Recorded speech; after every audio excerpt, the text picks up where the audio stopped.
Good evening, Asia Pacific. Good afternoon, Europe. And good morning, America. Welcome to The Download, exploring how low-code technology is being used in the markets and its role in fintech innovation as a whole. I'm Felipe Oliveira, Chief Operating Officer, and I'm delighted you can join us for the Latin America special as we sit down with special guests from Expo and the Brazilian National Development Bank. Today, I'm joined by Lourenço Tigre, Strategic Advisor to the CEO of the Brazilian National Development Bank, to discuss innovation in capital markets. Also joining are Caio Azevedo, Head of XP US, and Rodolfo Bastos, Head of Wealth Management at XP, to discuss how low-code technology has enabled XP to transform from broker-dealer to platform marketplace, and their incredible journey from startup to Brazil's largest IPO and beyond. Our colleague Marina Matos, Senior Project Manager at Genesis, will also demo the Portfolio Rebalancing Tool, or PRT, an application for wealth managers and part of Genesis' extensive application library. And before concluding the show with a live audience Q&A. To get us underway, I'd like to hand over to Stephen Murphy for a company update.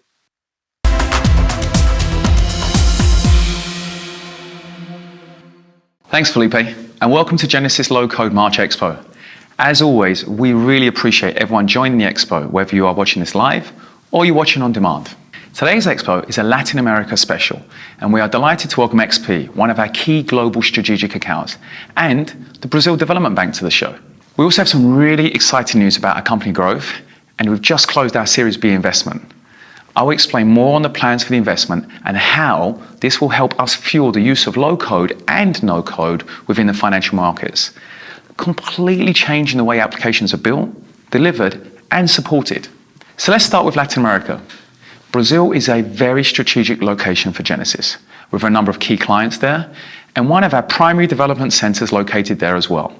Brazil and the entire Latin America region has tremendous growth potential for our business, with opportunities in Mexico, Chile, Colombia, and Peru.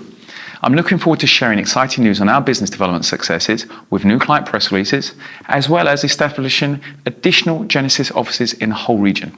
In LATAM, we see the same themes and use cases coming throughout the rest of the world. Our clients are using the Genesis platform for legacy innovation, building new industry applications, replacing end-user computing spreadsheets, all the way through to creating new consortium applications. They are all perfect examples of the variety and complexity of use cases that the Genesis platform supports, and how the Genesis platform stands apart from other low-code and no-code solutions that are built purely for simple business process management, BPM, and robotic process automation, RPA. Today's show also demonstrates the pan-regional nature of markets across the Americas. We are joined today with Rodolfo in Miami, Caio from New York, sharing the exciting XP story and an update from their hugely successful IPO last year, and Lourenço in Rio de Janeiro on the business and technology innovation driving Brazil into the 21st century. From the very beginning, the Genesis platform was developed to build real core systems where transactional throughput, complex event processing, and real-time data distribution in a highly secure and audited manner is critical, not just a nice to have. That leads me perfectly onto the Series B investment. I'm excited to announce we recently completed a $45 million investment led by Excel, and it also included Google Ventures, Salesforce Ventures, as well as our current Series A investors following on in this investment round. Firstly, I would like to say thank you to all of our clients. You have made this possible. We strive continuously to support our clients' needs and exceed their expectations, and I'm delighted to say that's reciprocal. Our clients have supported Genesis on every step of our journey and believed in our vision for the future. Secondly, I would like to thank our current and our new investors. We believe we have the very best-in-class investors to help drive forward the Genesis story, which we internally have named Genesis X. X to accelerate, and fittingly, X to excel. We are truly pushing the boundaries of software development, and we're really excited about the journey ahead. Shortly, we will share some really exciting news around a new consulting trading platform, all built on the Genesis low-code application platform, all the way through to new clients in the Asia Pacific region. Thirdly, a huge thank you to all the Genesis team. Your passion and your talent is infectious and thrilling. This is another chapter in the Genesis X story. We have an amazing team today that's rapidly growing. We are really and truly pioneering a new way to build software. Finally, I would like to close with how this new investment is fueling our ambition. Firstly, we're investing in the low-code and no-code platform tooling, providing yet more value to our clients. This will help them achieve even faster time to market and allow a diverse set of users to build a range of applications, from simple BPM type use cases to highly complex event-driven use cases. Secondly, we are making major investments in how we communicate our go-to-market message and the value our platform delivers, describing how our clients use the Genesys platform within their businesses, from increasing their revenues, improving brand reputation, all the way through to significantly reducing operational risk and cost. Thirdly, we are investing in our own global operations, increasing the capabilities in our support functions across the entire company, alongside with actual company expansion physically in Asia Pacific. If you'd like to learn more about how the Genesys platform can change your IT delivery, or you want to join us on the Genesys X journey, please reach out to us. Enjoy today's event, and thank you for being part of the Genesys Low Code Expos. I look forward to catching up with you again soon. Back over to you, Felipe.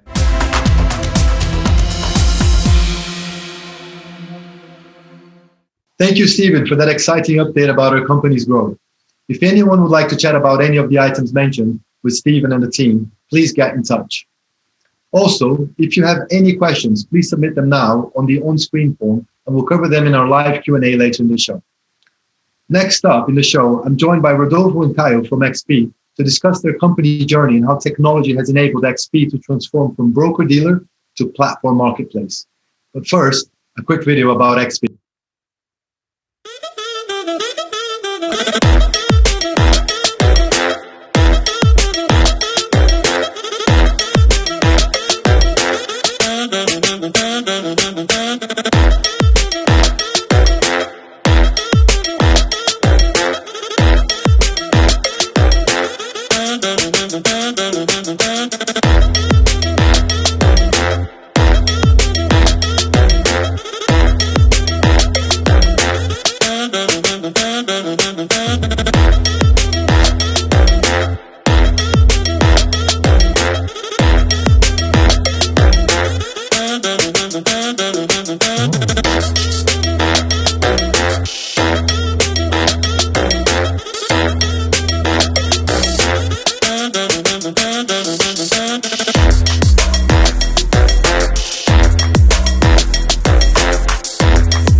Welcome back from the brilliant XP institutional video. I'm delighted to be joined here today by my very special guest and good friend, Head of XP Private US, Rodolfo Bastos. Hello, Rodolfo. Hello, Felipe. Hello, Genesys. Thank you very much for being here. It's a pleasure to be here with you. From now, I'm going to switch to Portuguese because of our clients. Most of them are Brazilians, so it's going to be better to switch to Portuguese from here. Perfect, Rodolfo. Sounds good. It's a LATAM Expo, so let's go on to the Portuguese. Rodolfo, é um prazer enorme ter você aqui com a gente. 20 anos de carreira e experiência no mercado de wealth management. E a XP, nós temos um carinho enorme, foi um dos nossos primeiros clientes da Genesys, sempre apostou e crescemos juntos. Então, eu queria passar a palavra a você, se você quiser dar algumas palavras para os nossos telespectadores sobre o vídeo institucional, sobre a XP e sobre esse seu novo mandato nos Estados Unidos. Obrigado, Felipe. De fato, a XP vem apresentando um crescimento enorme nos últimos anos. Não foi fácil e não foi do nada, como muitas pessoas acreditam. A gente já vem fazendo investimento desde o início dos anos 2000 e acreditando muito que a tecnologia jogaria a nosso favor. É uma tendência global desde o final dos anos 90. A gente já fez algumas imersões aqui nos Estados Unidos que sempre estiveram, talvez, 5, 6, 10 anos à nossa frente em termos de conhecimento tecnológico e aceitação tecnológica, né? Muitas pessoas no Brasil ainda queriam olhar no olho do gerente e não apenas usar um app, e na nossa visão era muito óbvio que usar tecnologia seria um diferencial ao longo do tempo. Então, é uma crença que a gente sempre investiu tempo, investiu dinheiro. Não à toa, um pouco antes da pandemia, nós tínhamos alguns andares em São Paulo apenas com desenvolvedores, com foco em tecnologia. Não à toa, a gente vem com uma parceria com a Gênesis já de muitos anos e continua investindo pesado nessa parceria para que a tecnologia continue sendo muito importante. Eu fui convidado há 2 anos atrás para assumir a operação da XP nos Estados Unidos por uma crença muito óbvia, em que o mundo está se globalizando. E o mundo se globalizar significa a gente conseguir ter uma presença de investimento global e, obviamente, a tecnologia é essencial nesse momento. O Brasil hoje, a Bolsa Brasileira, a renda variável brasileira, ela representa um pouco menos de 1,5% da renda variável global. A renda fixa brasileira representa um pouco menos de 0,8% da renda fixa global. Se eu não olhar o que o mundo tem a oferecer para os meus clientes, eu vou estar oferecendo 1% das alternativas que o mundo oferece para o cliente. E aí veio a nossa cabeça de realmente montar um braço da nossa operação private nos Estados Unidos, com a solidez, com a robustez que merece. Esse investimento vem acontecendo há 5 anos, como eu comentei, há 2 anos eu à frente da operação, e a gente vem crescendo bastante. Tanto com uma visão de olhar o cliente de forma única, né? Não tem a carteira Brasil e a carteira fora do Brasil. Existe o portfólio de investimento daquele cliente.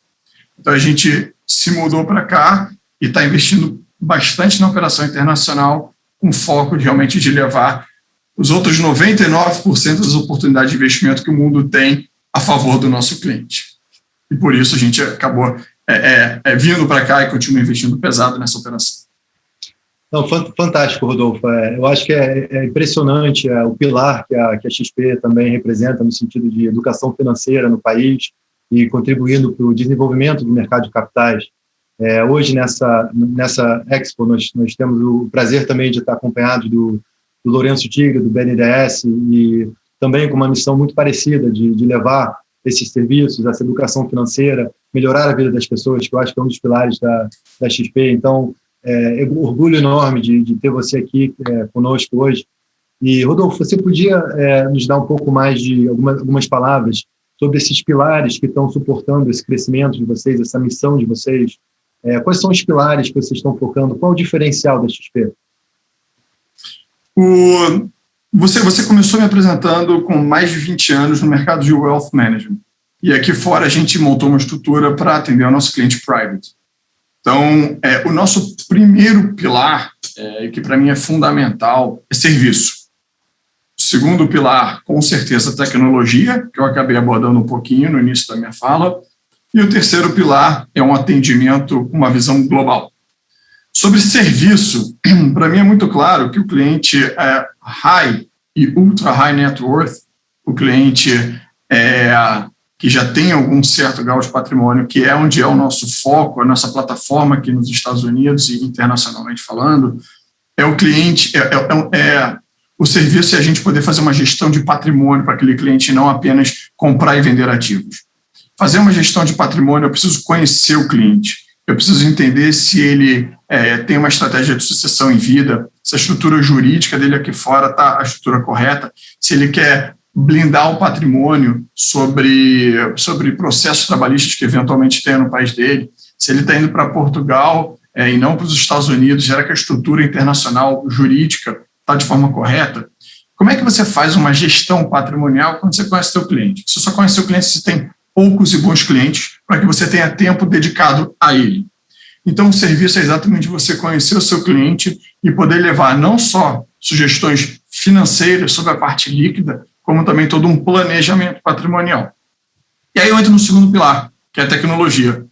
A tecnologia, até pouco tempo atrás, e pouco tempo mesmo, não fazem 5 anos, para não dizer 2 anos, um cliente morando no Brasil, ele tinha dificuldades, talvez ainda tenha dificuldades de enxergar o patrimônio dele fora do Brasil, quando em outra ou uma grande instituição, com muito respeito, tá? Nomes, instituições de nomes. Por quê? Porque você ainda tem uma trava na regulação, você tem algumas travas que não permitem o banco desenvolver plataformas para que o cliente enxergue o patrimônio dele de forma global. Isso para a gente era essencial.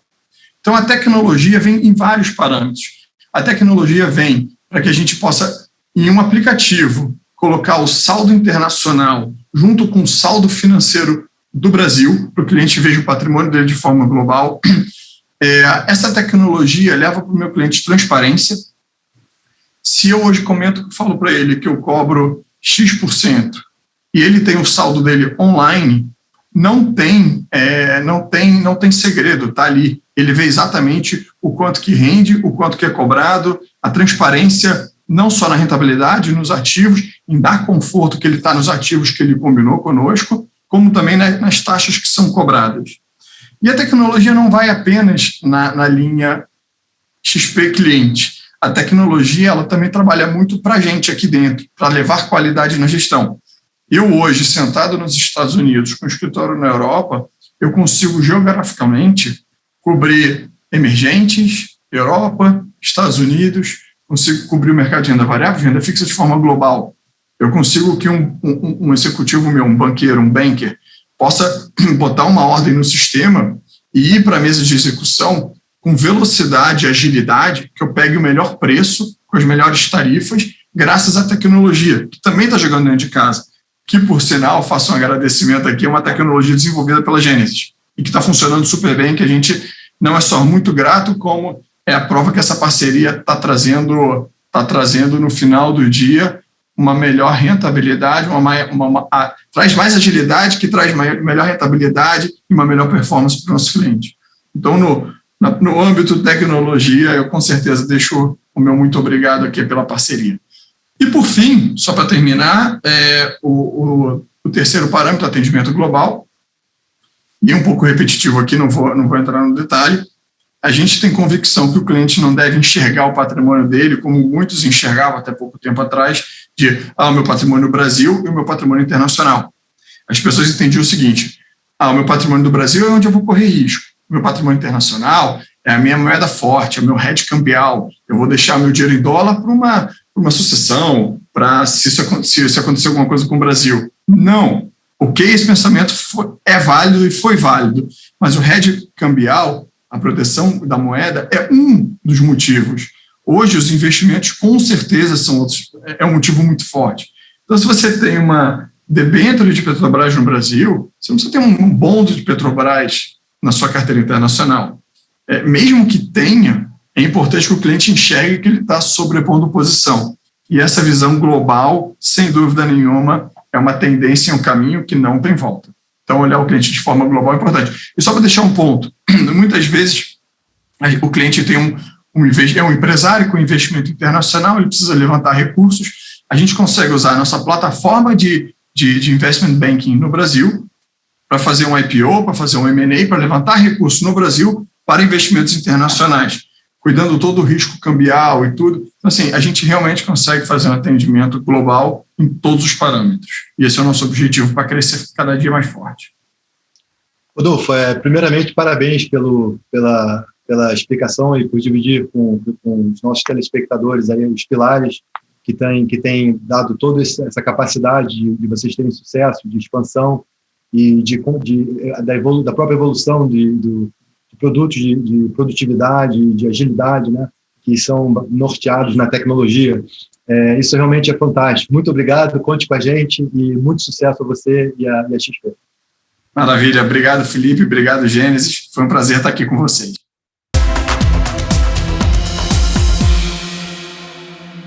Thank you, Rodolfo, for the insights into XP's journey and your plans for 2021 and beyond. Really exciting times.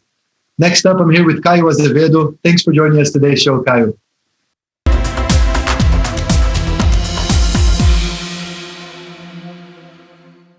I'm delighted to be here joined today with Caio Azevedo, a very special guest and great friend, CEO of XP US. Caio, would you like to say hello and introduce yourself?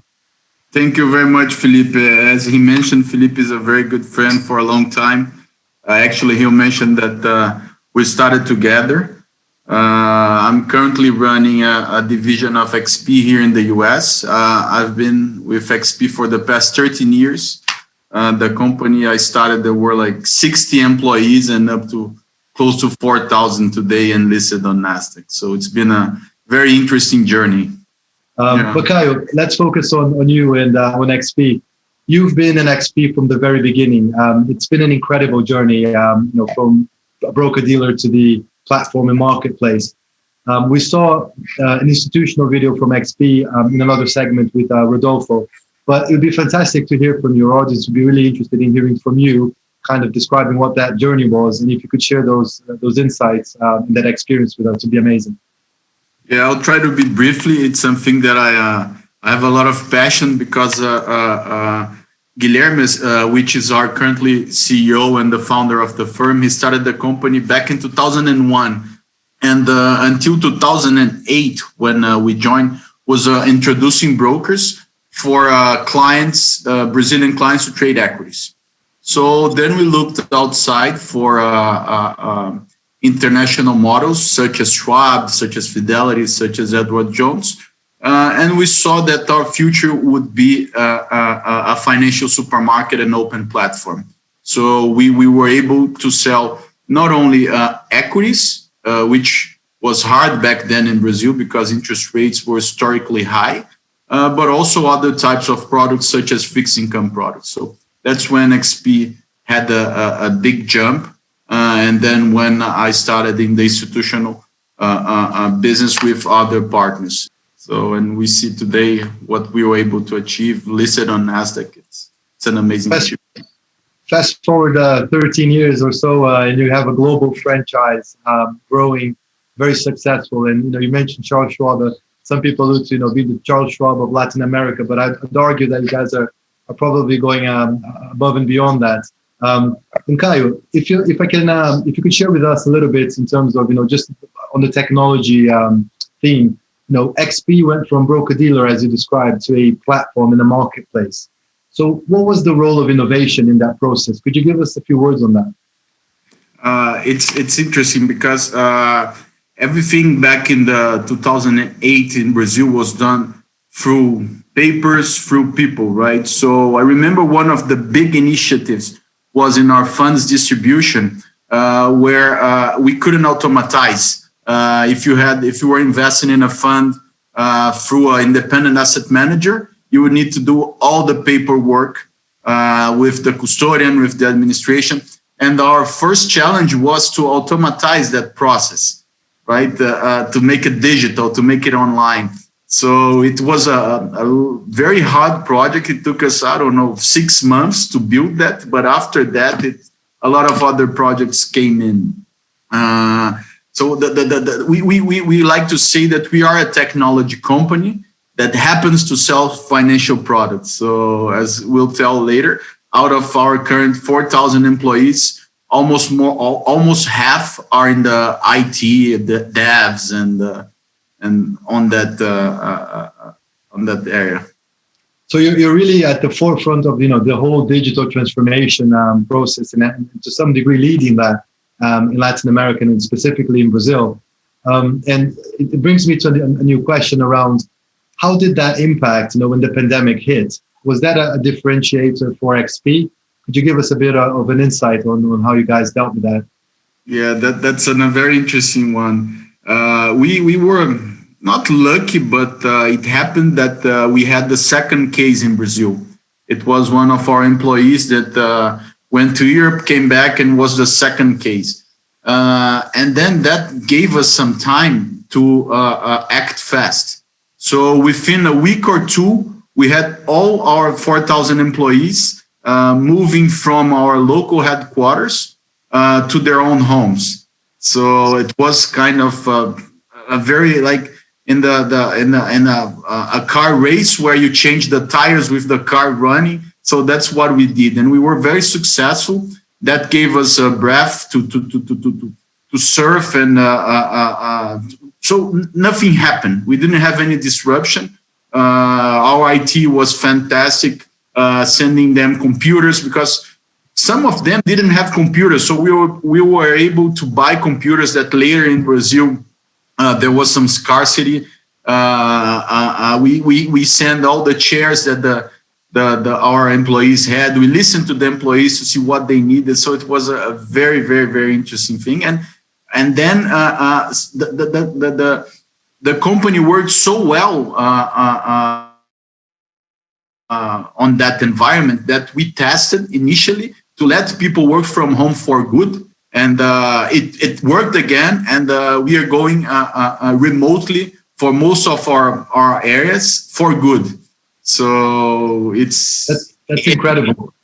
And we were innovative on that as well. So there were critics in Brazil that this wasn't going to work, and it's been working. And we are always looking for how can we disrupt more. Thank you. Understood. And Kai, can you expand a little bit on the technology in terms of, how do you guys work within technology? Because you mentioned you have a very large team of engineers, but also, equally you've worked with companies like Genesis for many years. You've been a client to Genesis, and our partnership has only grown over the years. So could you share a few thoughts about that, and how does the technologies come together, and how do you see that going forward? Yes. A couple of years ago, our board, they're always looking to the world to see what is like cutting edge in terms of technology, in terms of management. And then they went to California on a university to see what is the latest adoptions and the latest updates. And they saw that most of the tech firms were adopting the agile model. That was the model based in squads. Because how was initially, if you had we only had one IT department where when it demanded a product, when we demanded something, it has to go in line. And it's never enough, right? It's on technology and development is a never-ending story. So the team built a product. So whenever they had, when it's finalized, they couldn't update because they had another thing to do. So we started to adopt that agile model, which is based on squads. And those squads are a multidisciplinary and matricial area where it has from 8 to 10 people, and it follows all the product. They are the owners of the product. So since user experience, design, development, so everything there. So it's an ongoing thing. So there's not that thing that happens when the product is finished. It's time to update it. So it's an ongoing thing. Of course, they work. They have their own project owners, but they work together with the product areas that give them the input. So the company really had a boom in efficiency, right? Because now when you hire a project, you hire the developer, and it's interesting because you think that is expandable, right? You can just, but no, when we tested teams with more than 10 people, we saw that efficiency decreased. So there's an optimal work to be done. And again, of course, even with all that structure, it's never enough, as I told you. And we need to hire third parties and people that can do products much better than we can do in a short term until we learn and everything. So yes, we hire also a lot of good third parties such as Genesis for a long time to bring some expertise that we don't have. So we are hiring your brains and happens to bring your developments as well, which are amazing.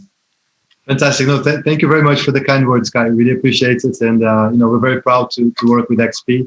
It would be fantastic, Kai. You've been a user of a lot of the Genesis applications and a lot of the solutions that we've built with XP around trading, around middle office, around productivity tools, and so on and so forth. It would be fantastic if you could share with our audience kind of what your views are on low code, moving from agile also to the technology of low code. And the reasons you chose Genesis. It'd be fantastic to hear that from you. Yeah, as I mentioned, we are always trying to be on the cutting edge of technology, right? And the low code, this new tech allows them to get a faster go to the market. So it has better pricing, it's faster, it's more efficient. Not only in the cost efficiency, it's amazing. The flexibility on how to adapt that, it's important as well. So we can combine our agile, the squads model with low code. So anything that you can do in order to improve your efficiency, reduce costs, we are always looking into it. So Genesis, it's helping us a lot on that. Fantastic. Thank you so much. And, we look forward to continue the journey with you and wishing you, Guilherme, and the whole XP team great success. Thank you very much, Felipe. Thank you all Genesis team. Great pleasure. Thank you. Thank you, Rodolfo and Caio, for your insights. It will be fascinating to see how these elements play out in the market and within XP as the year progresses. Now I would like to hand over to my colleague Marina Matus, Senior Project Manager, to demo the Portfolio Rebalancing Tool, PRT, for wealth managers.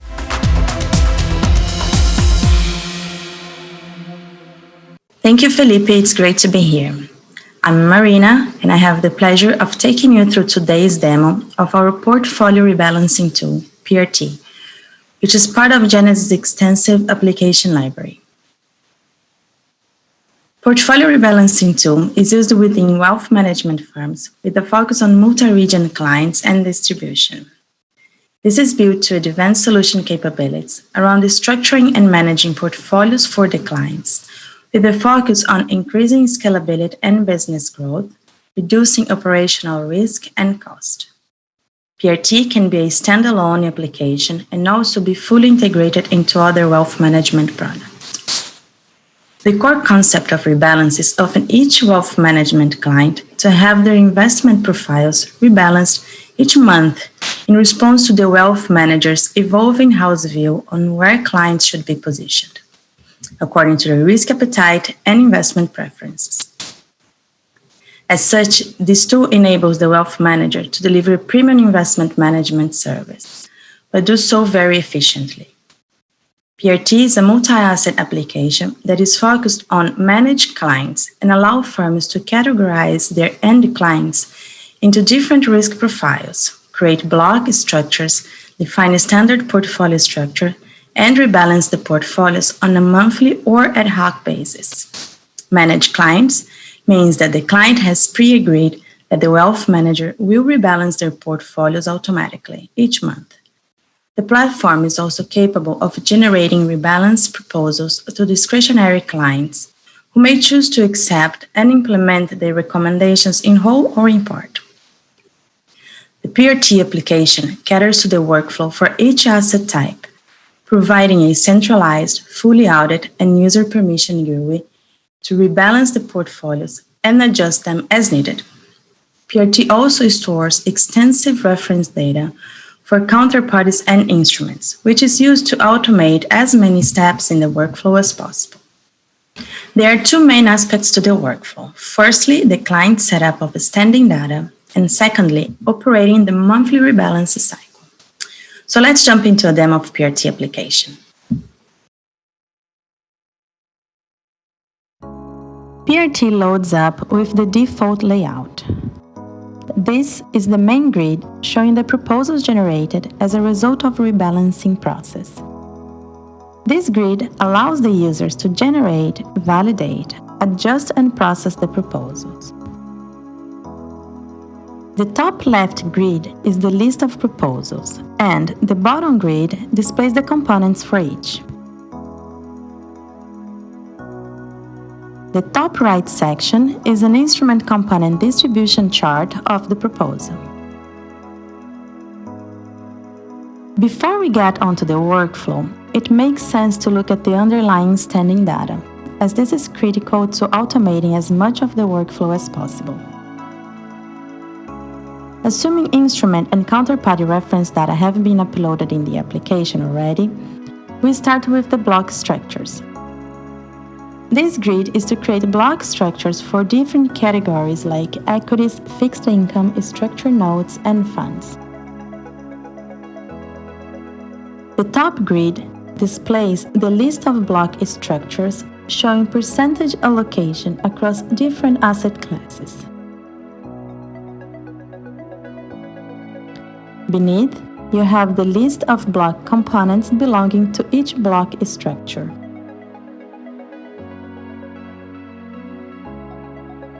This grid allows you to create block structure manually or in bulk via CSV file upload. Once blocks are created, you can easily manage all the blocks and its components from the grid.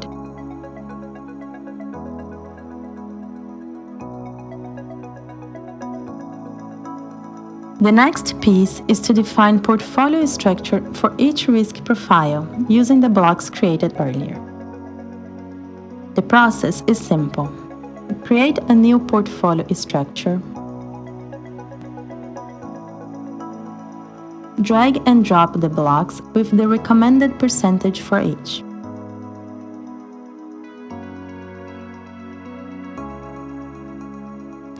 Then, the final step is to ensure each counterparty is associated with the correct risk profile, which system uses to drive the rebalancing process.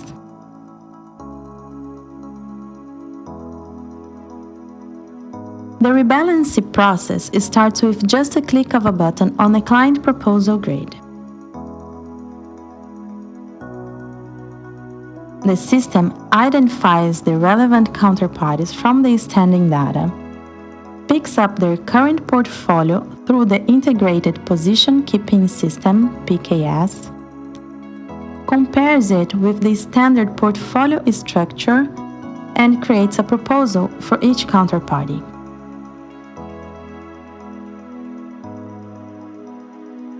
Application provides detailed proposal for each counterparty for you to validate and make the adjustments if needed.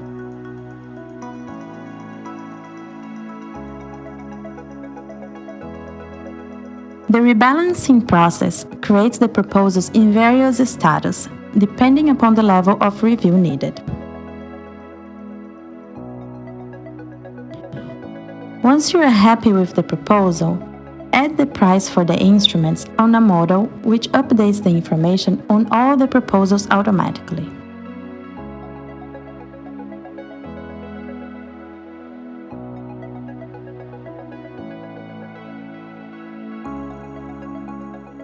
Next, process all the proposals by clicking on Process All.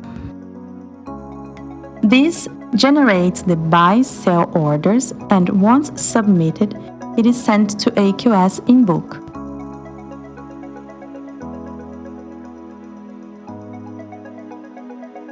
Once the request is submitted to AQS, traders price the RFQs and is sent to the wealth managers to accept it, which completes the workflow.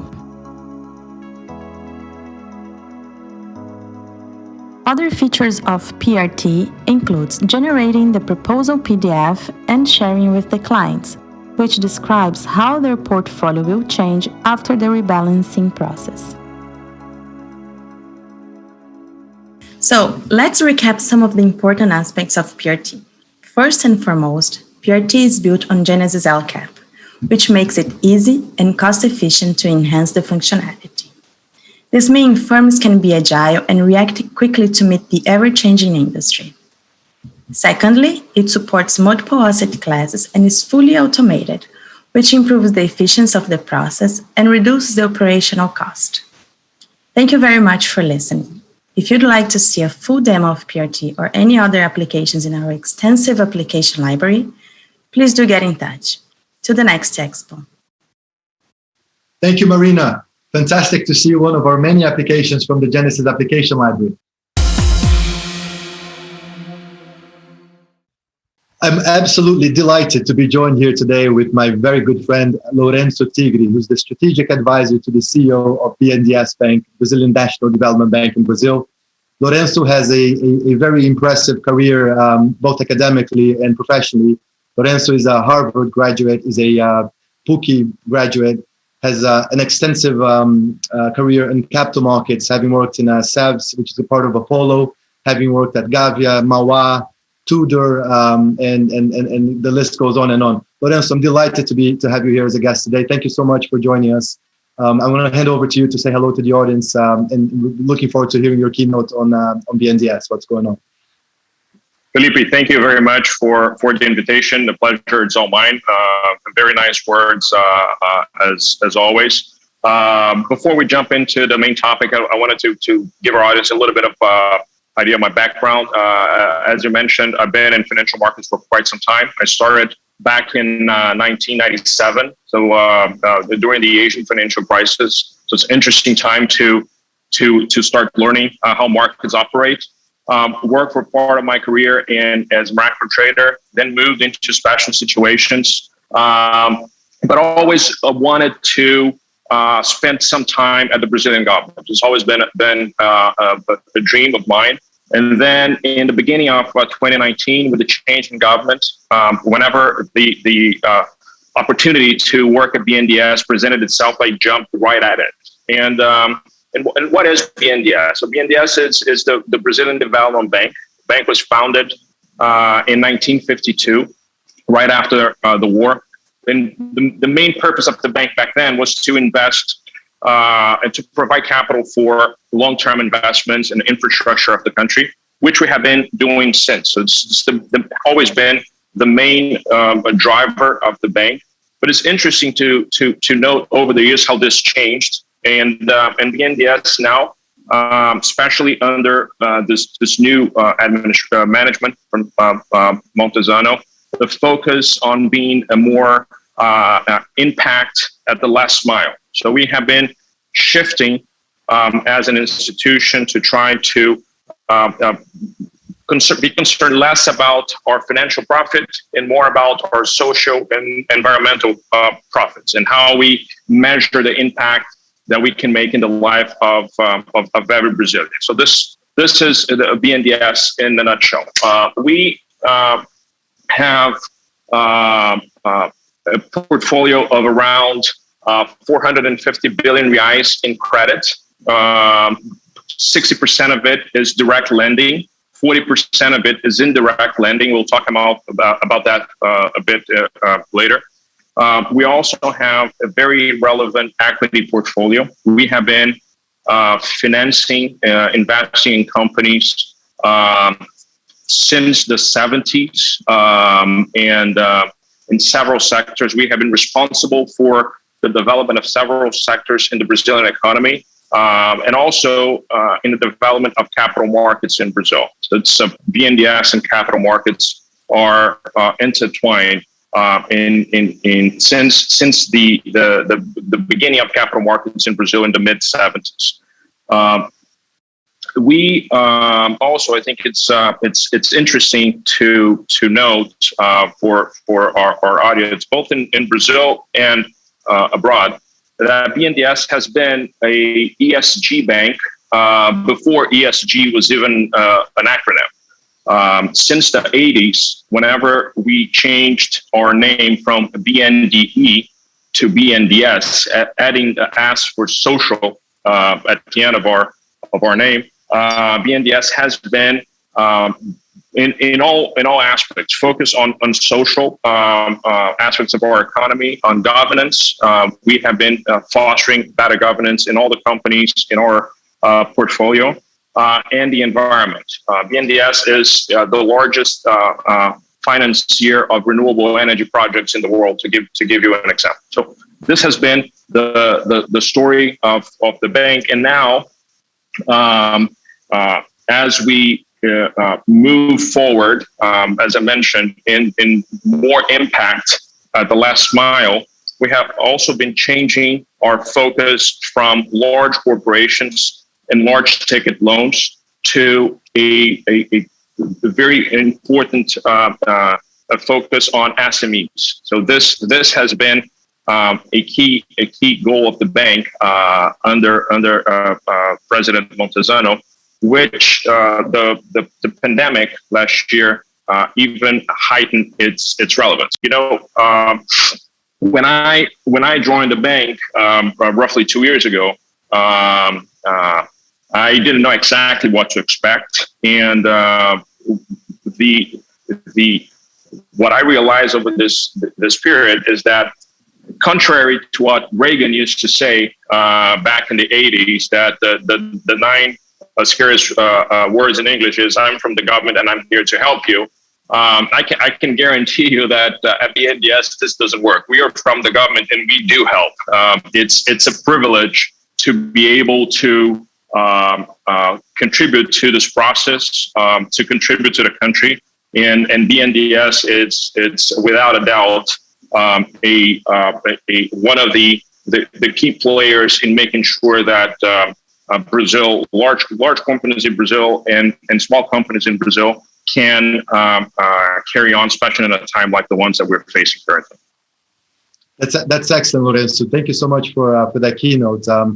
Could you give us a little bit of an overview around, how you see the capital markets in Brazil evolving within the role and how technology is enabling that? Absolutely.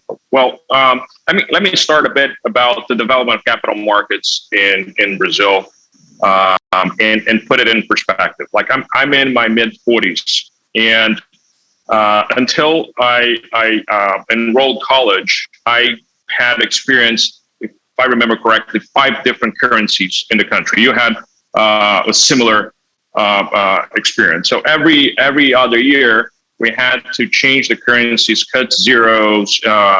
Inflation was always a challenge. Hyperinflation. It's very, very challenging times from an economic perspective, and very difficult to imagine that a capital market is going to be able to develop properly in that environment. From 1994 up until now, we have had one currency.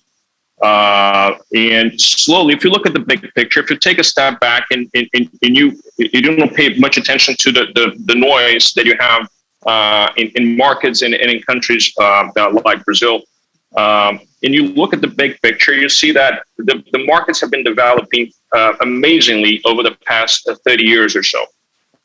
It's very impressive to see the number of fund managers, the number of platforms that allow you to trade, the number of companies becoming public, private equity funds, venture capital funds, and how this has developed since the 90s.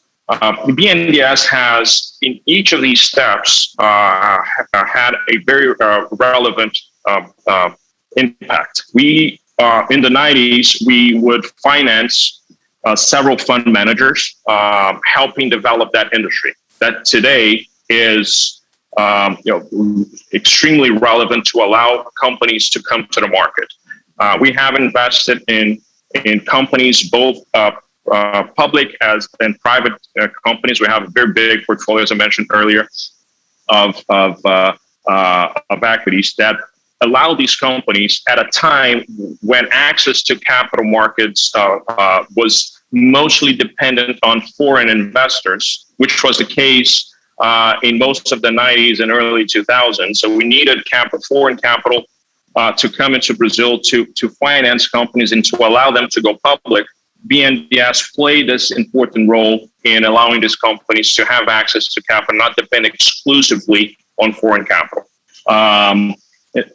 We have invested in several private equity funds, also making sure that from the mid 2000s up until now, this industry also gained traction. BNDES gives, whenever we invest, and this is an interesting information, that whenever we invest in a fund, we allow the fund manager to, because we are one of the LPs of that fund, to raise sometimes 4 to 7-fold more because we are LPs in the fund. So our stamp of approval has a significant value from that perspective. We have been investing in technology. A lot of people, even in Brazil, don't realize that BNDES has been investing in technology for over a decade in several platforms. So it's been a very, very solid development, I would say, with ups and downs. That's normal, but the big picture it's very impressive. But more importantly, the fact is that the deepening of capital markets in Brazil, it's impressive. We went from roughly 600, 700,000 individuals that own stock for the majority of the 2010s to now a number that is in excess of 3 million people. So this allowed us to be able to divest from a significant share of our equity portfolio, mostly because there's demand from the marketplace. And now, different than in the past, the majority of the deals that are happening in Brazil and of our divestment goes into local investors, either retail or mutual funds, and it's very nice for me to be sharing this panel with XP as XP has, I would say, a very relevant part in this or role in this in the development of our markets. They have made it available for individuals to have access to financial education, to have access to financial products. And this combination, it's interesting, the combination of BNDES and XP here in this panel is very, very smart choice on your part, because we really go hand in hand, in my opinion, when you look at and how the capital markets in Brazil developed. So it's a nice story. Thank you very much, Lorenzo. I'm sure my XP colleagues are going to be very happy with your nice words. And may I also take the opportunity to congratulate you on the achievements that you've had in terms of de-risking the public equities portfolio. I understand that we're talking about a significant amount in the billions, and it's no easy job to move those size of positions in the market. And you have nailed it and done it so brilliantly in the execution. So congratulations. Thank you. What's the next chapter for BNDES? I mean, we've seen this come a long way in terms of all the capital markets development and the economic development as you position with impact investing and reaching the population and kind of disintermediating the market conditions that were barriers in the past. What's next? What can we expect in terms of BNDES? And how can technology play a role in that? Perfect. I think that the main transformation that Montezano has already implemented in the bank is to give us a purpose of being more a social bank and an impact bank. So this is we're not going to measure our performance with the amount of disbursements that we made to large corporations, which used to be the case in the past, and this was important at that particular moment in Brazil's history. But we have to adapt with the change in the environment that we see ourselves. So as a social bank and as an impact bank, I think technology is it's already playing a key role, making sure that we focus on what we call our national heroes, the small companies that actually generate growth and generate development for jobs and development for the country. So this is one of the impacts where we see technology having a very relevant role. Fantastic. Thank you, Lorenzo, for that insight into what's coming next. Really exciting. And, we're here cheering on for you and for the bank and for development of the country and giving more credits, more access, more services within the ESG frame. I want to thank you very much for joining us today. Thank you for your time. I hope to see you again, and we're going to definitely be tracking the developments, and hopefully we'll have you back in the Expo in the future. Fantastic. Once again, thank you very much for the invitation. It's a pleasure to be here.